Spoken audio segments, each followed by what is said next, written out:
Thank you very much, Mr. Chair. Thank you, Mr. Rosenberg. Mr. Rosenberg, you claim that the source of the donation was the Millennium Golden Eagle International Canada, Inc., yet on July 14, 2016, when you sent international bank transfer instructions, nowhere mentioned in that letter is Millennium Golden Eagle International Canada, Inc. The only names on that letter were Ben and New. Why?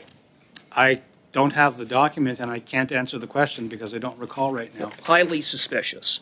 You signed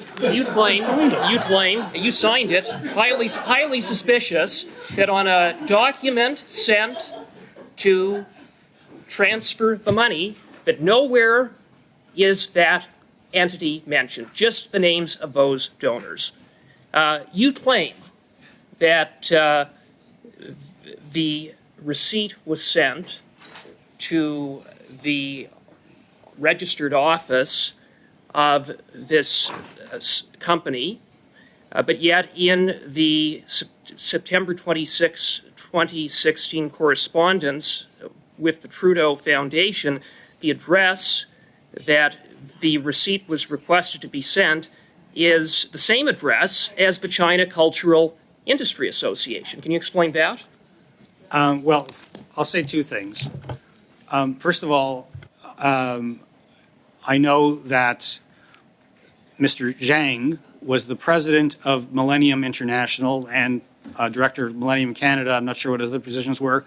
Also the president of the China. Yeah. And you know what the China Cultural Industry Association is? It's a company that is associated with the United Front Work Department. And Mr. Rosenberg, you said with a straight face that you saw no evidence of a foreign interference network with respect to this donation. What does Millennium Golden Eagle International do, by the way? What do they do? As far as I know, they're a media company. Did you ever bother to do any due diligence? Did you bother to even go to their website? Because maybe if you did, Mr. Rosenberg, Point of order, Mr. Chair. This better be on a procedural basis. I'm just wondering if there is any procedure to ensure that witnesses that come before this committee are treated with respect. I'm not seeing any evidence of disrespect. I'm seeing a hard line of questioning from Mr. Cooper. If it does cross that line, I'll deal with it. And I do want to remind members of the committee that points of order are on procedural basis, not because you don't like what you're hearing. Okay? Go ahead, Mr. Cooper. I stopped your time. You have 3 minutes and 35 seconds. Thank you, Mr. Chair. Did you bother to even go on to the website of this company? So, as I've explained, the way receipting was dealt with... I guess the answer to that is no, because if you had bothered, it's a yes-no question. Mr. Cooper, you do have to give him a chance to answer, please. Go ahead. Thank you, Chair. Sorry. Receipting was done by staff in the foundation in conjunction with our accountant.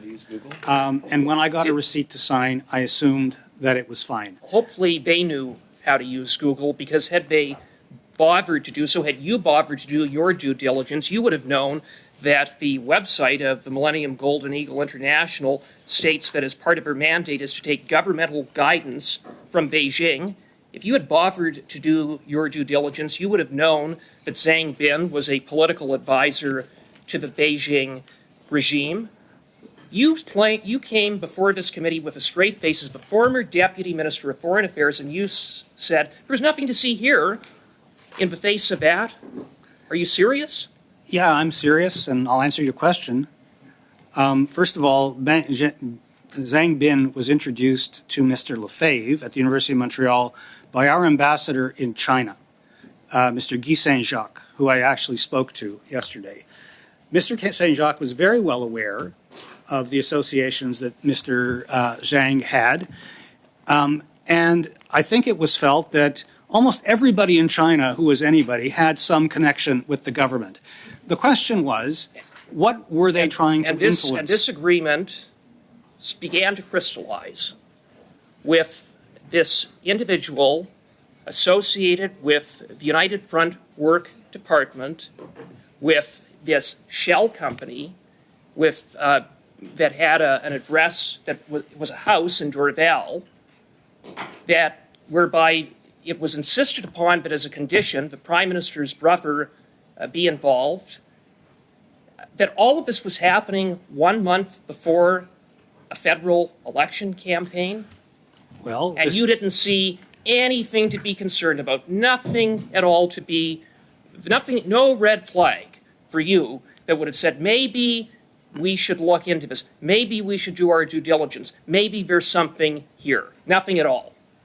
First of all, these discussions started in 2014, and before I arrived at the foundation, long before the federal election in 2015. Mr. Lefebvre, who was negotiating this principally, was advised by our ambassador in China that Mr. Zhang was a good person to talk to. And at that time, there were lots of Canadian organizations that were dealing with Mr. Rosenberg, there's one of two things that are possible. Either you are completely incompetent, or you were willfully blind. There is nothing in your record to indicate that you were incompetent. The only conclusion that I can draw is that you were willfully blind. Hey, Mr.